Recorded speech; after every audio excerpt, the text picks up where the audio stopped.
Greetings, fam, and welcome to Love Inspiry, the podcast. Cheating is a choice, not a mistake. But when we give our partner a pass, is it still considered cheating?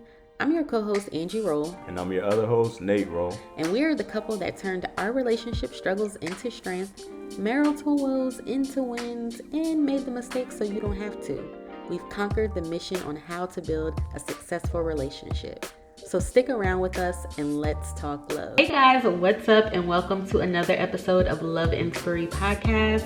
I'm your girl Angie and I'm here with my husband, my other co-host Nate, and we are talking about today, You Get a Pass. This is episode 43. It's titled You Get a Pass, and I want to talk about where this episode was inspired by, where I thought that this would be a good topic to talk about, and it was from Tammy Roman. She was on The Real a couple of months ago, and she said in a very short segment, we all know that those shows can be it's like a snippet of what you are trying to say. Right. So we're going to take what she said with a grain of salt, but I think it was a good conversation to have overall. So she said in that short segment that many people perceived, and me at first perceived, as her giving her husband a pass to cheat because she just didn't want to have a baby and she wanted him to have a baby. Right. But as we saw in the video that she did a month ago, she cleared up some things and explained in depth of what she truly meant. She said she was saying that he can take his time to find a surrogate, not just in short, what she was saying is she wasn't saying, hey, go stick your D in her and have a baby. And in that case, it was taking your time and finding a surrogate because the process can be very extensive and time consuming. Right. So that's how she cleared it up. Now, I don't know if that was her true intentions. Right. I don't know if it was one of them situations where she caught a lot of backlash and it was like, okay, I got to clean this up somehow. We're not going to comment on that per se, her intentions, but we're going to talk about the situation in general. Right. Because on The Real, it definitely sounded completely different. And you heard both clips of what she was saying. So today we're talking about if giving your partner a pass to cheat with another man or woman, if that is acceptable, the pros and cons of that. Right. We're going to talk about infertility, and does infertility give you a pass to cheat so you can have a child?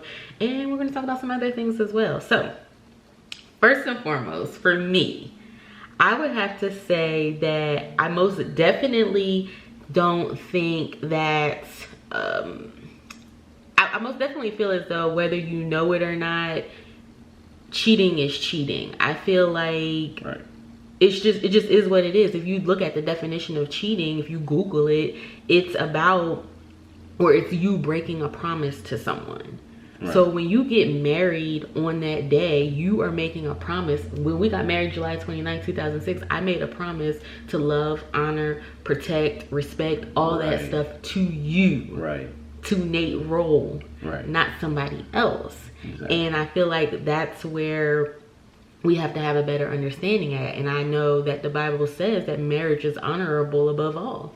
Right. Marriage is honorable. And as a preacher, you know, I have to take a hard stand on this because under no circumstances in my mind should I say as a preacher and as anybody with common sense that cheating is acceptable. Right. And by no means is it acceptable. And I have to start in the Bible because this exact situation is in the Bible. Mm-hmm. We know the story of Abraham and Sarah. The Lord promised Abraham that he would have a child. But at the time of the promise, he was in his 90s. His wife was in his 90s. And his wife, all their life, they were barren. Right. Apparently, at one point, they had to have tried to have children and found that they were unable to do so. So Sarah came up with this idea that she was going to get her handmaiden, Hagar, to have a child with Abraham. Right. And which they did have a child, and she wound up regretting it. When she saw the child, when she got to the point where, she realized what she had done. She saw Ishmael starting to grow up, and she realized she had made a mistake then. Right. And I feel as if that will also come to pass in real life. I feel like the woman that agreed to this, once she realizes that, there's a connection that's going to be built between the two people. Right.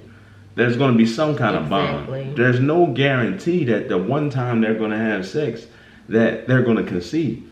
So this might be an ongoing thing. Right. You know what I mean? That one time they're trying to conceive might turn into 10 times.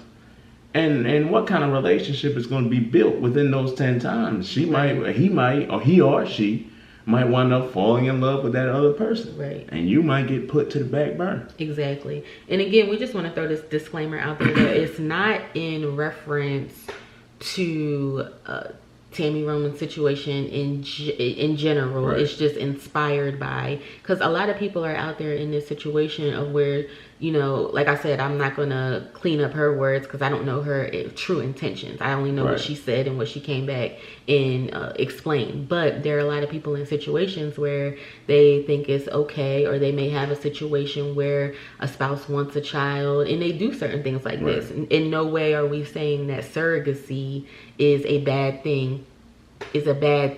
So, you know, you have to, take all this with a little grain of salt. We're not coming at anybody that chooses surrogacy, and we're not technically commenting on her specific, judging her situation in a negative light.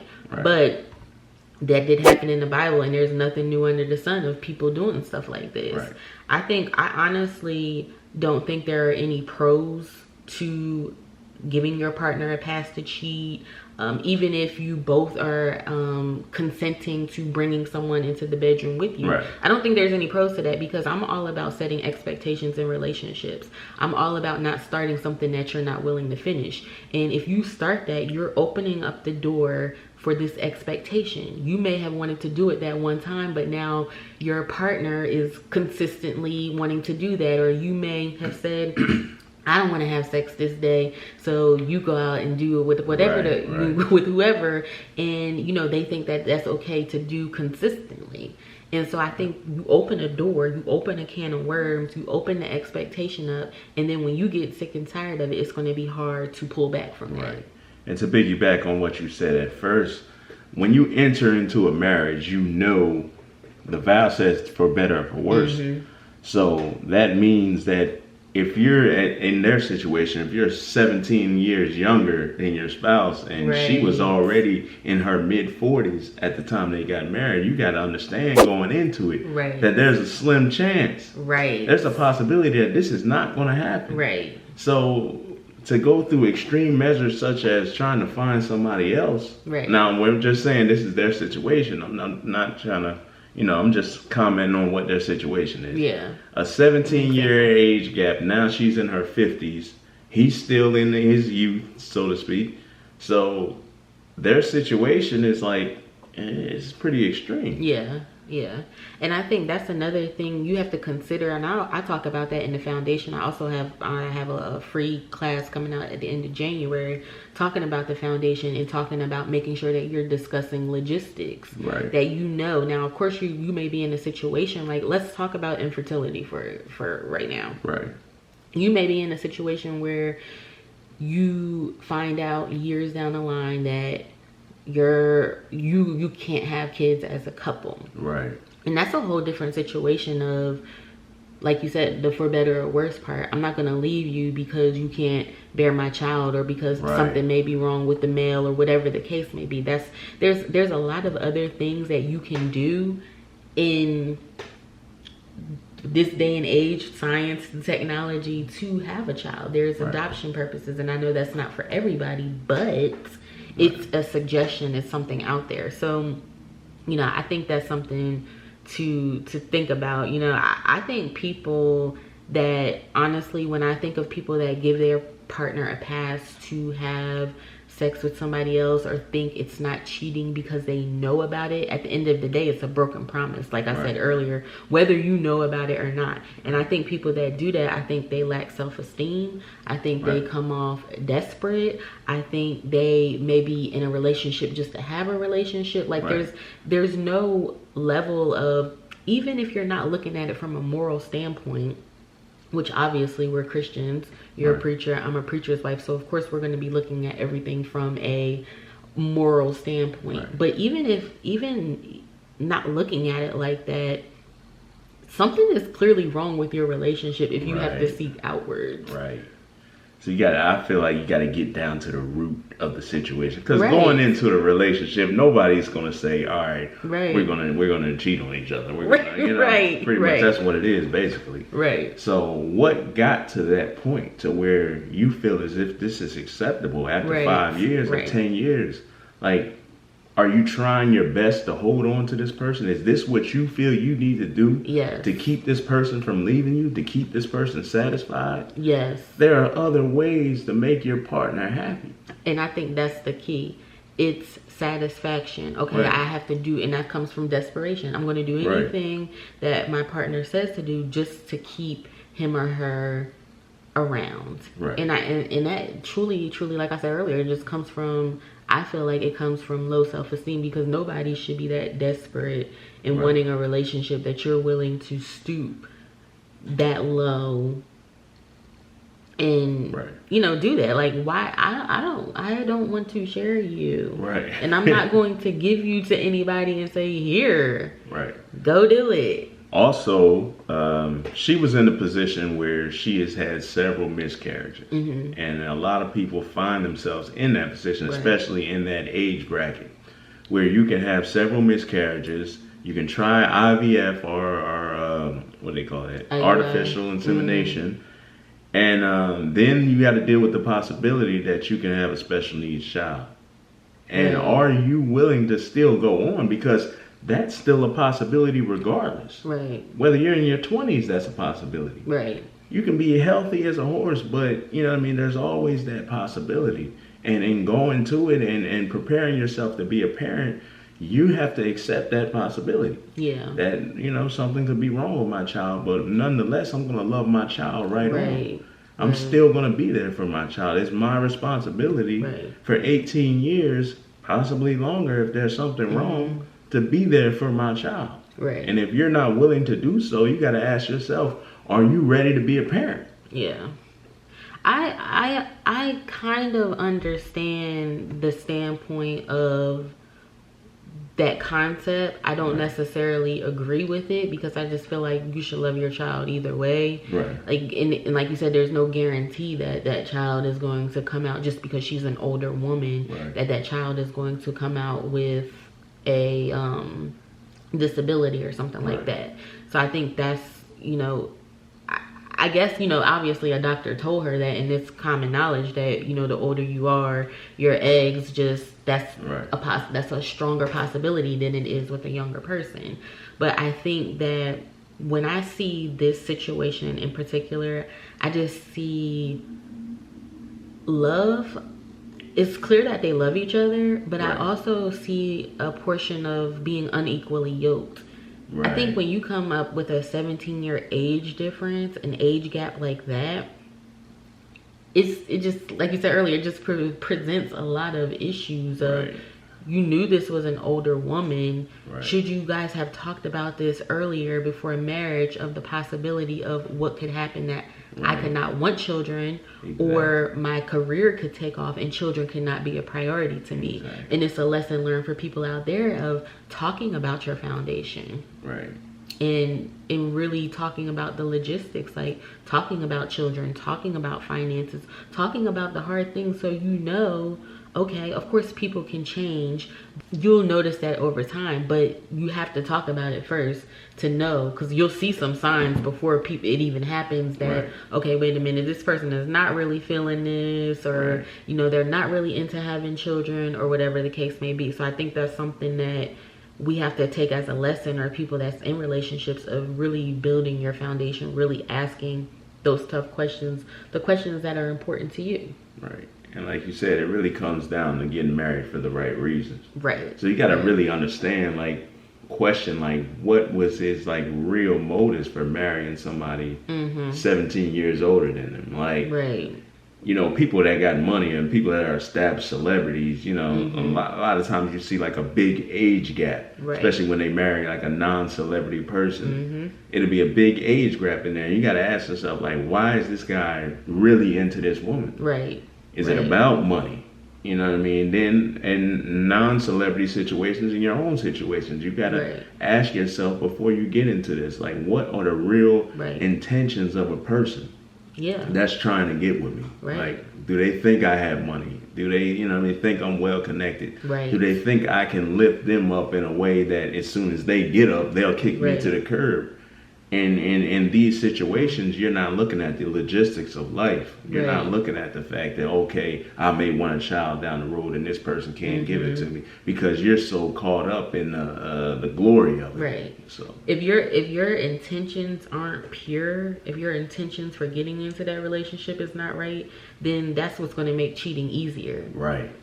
That's what's going to make you giving your partner a pass because they're not happy and you want to stay in the marriage, and now you're really not happy, or you have to participate in activities that you're not really morally equipped to do, but it presents, you have to have the right intentions, because it presents a whole lot of errors and misjudgments in your relationship. Right. And you'll be in a situation where, if you're the older person, you're like, oh man, I got this person 17 years younger than me, loving me, but I can't give them what they want. So I'm more likely to say, all right, you can go ahead and step out, as long as, we still have what we got going on. Right.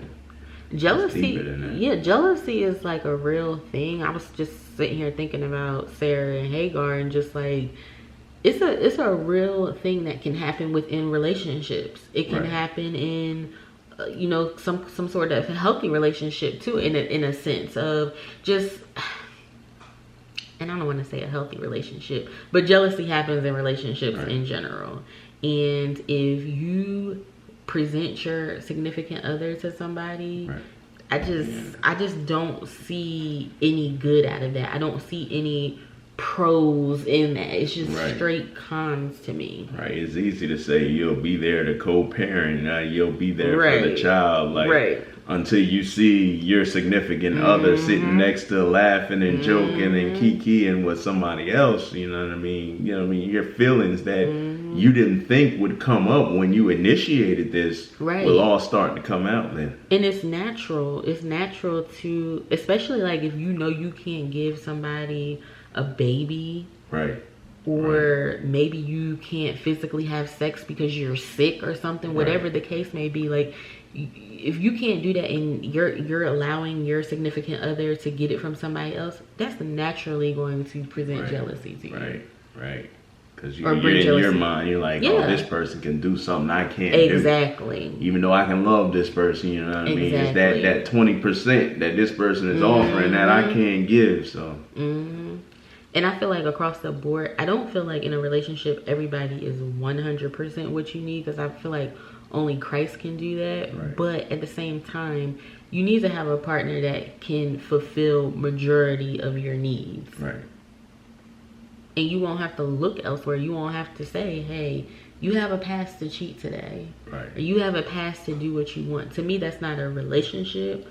That's a situation. And if it was acceptable, if a man or a woman could handle this, I think the Bible would say it. But seeing that the Bible had clarified so much, being the husband of one wife, and the twain shall become one flesh. It specifies that for a reason. That the mind tells us we can handle something, but it's like I preach on Saturday, the spirit is willing, but the flesh is weak.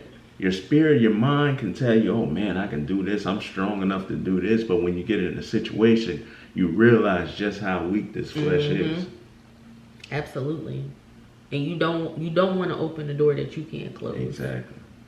It's not, why would I give up a strong or 20 years of marriage, just to go out and satisfy the flesh for a few hours or whatever. And there's ways around this, because ultimately when you're giving your partner, what we've been saying is, when you give your partner a pass to cheat, I cannot talk today.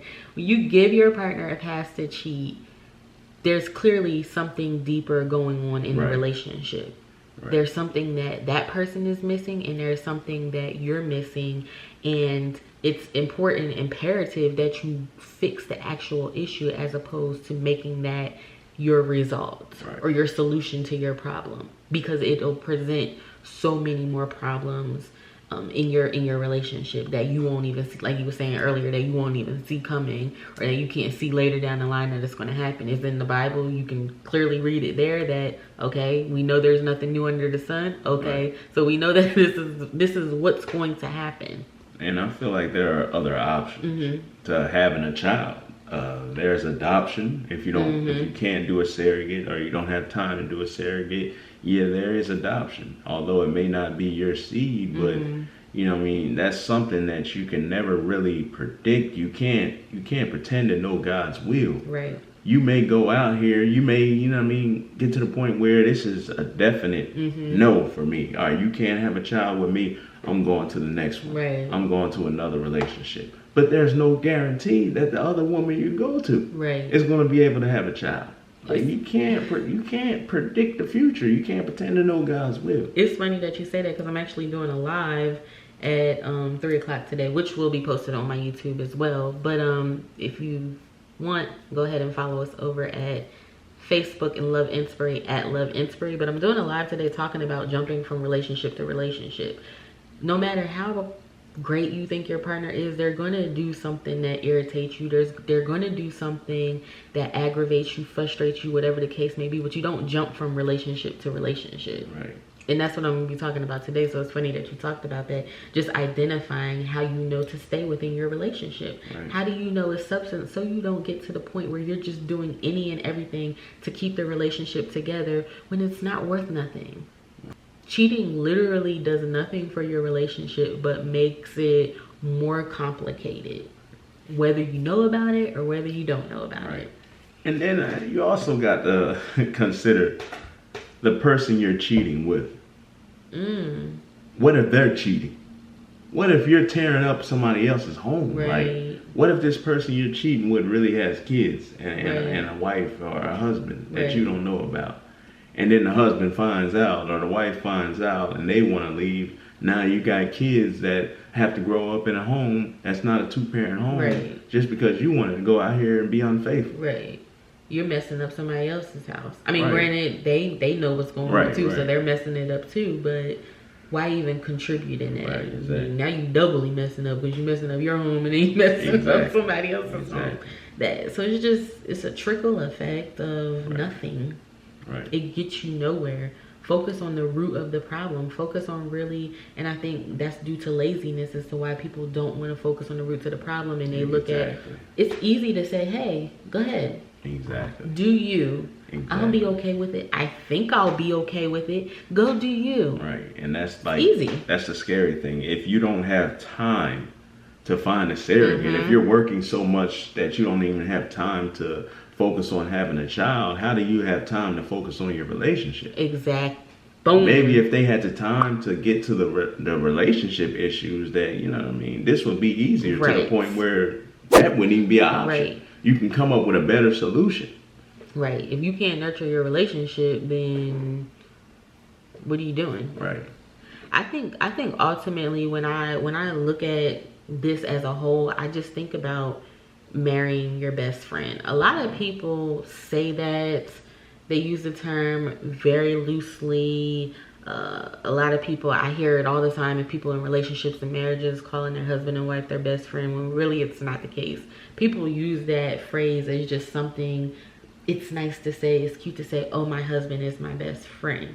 But you can't call someone your best friend until you've built a genuine connection with them. Right. And when you have built a genuine connection with them, you're willing to understand their needs. You're willing to understand their wants and their desires. You're willing to do what it takes within reasonable morality and values and your beliefs to satisfy this person in the relationship. Right. It should never be a third person in your relationship, with the exception of Christ. Right. Period. Ever. So I think when you are, if you're in a relationship right now and you're going through a tough time, instead of resorting to giving your partner a pass to cheat, it may be a sexual dissatisfaction, or you may be sexually dissatisfied, or you may be emotionally dissatisfied, but don't look to other people, because that's just going to create another can of worms. Right. if you're single right now, you need to be asking questions to be sure of, okay, can I do life with this person? Even if we may be on the same page, but we may not be in the same sentence, but at least we're somewhere in the vicinity of each other. Right. So those are things to think about as you are journeying through your relationships, to say, you know, make a active decision. I would not advise it to give your partner a pass to cheat. Right. Regardless of whether you're going through infertility issues or whatever the case may be. It's not something that I would promote. And not even from a moral standpoint either. It's messy. It's messy. Yeah. So any final words? We're going to wrap up today's show. Again, guys, you know what? If you are watching this or listening to this, make sure I'll leave a link below for people watching on YouTube for you to join a class about building the proper foundation.